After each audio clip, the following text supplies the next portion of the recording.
Mag-isa po tayo ng munggo.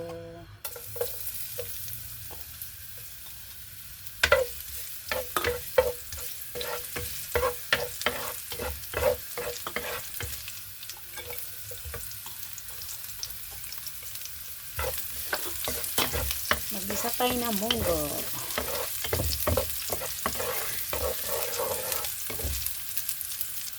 Then, hipon.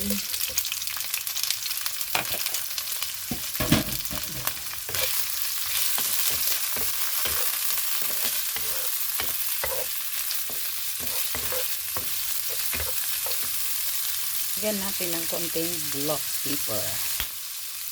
Then, asin. Konti lang.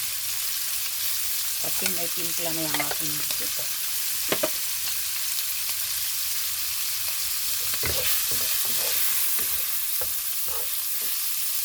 Then, iulog natin ang ating munggo dahil luto na ang aking munggo.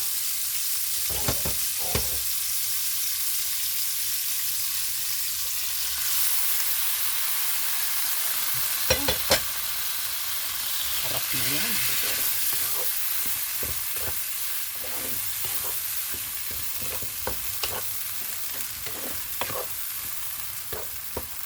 Yan.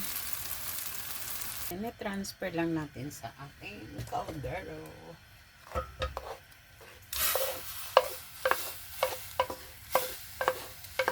Para matakpan. Thank you so much for watching. Pakuluan lang natin. Yan. Lagyan lang natin ng kaunting tubig. Yan. Ah. Ang dami ng sabaw. Then, salamat po sa pag-watch ng aking video. Tapos ng aking ginisang munggo, lagyan ko na lang siya mamaya ng gulay. Thank you. Dito na magtatapos ang aking video. Salamat po na marami.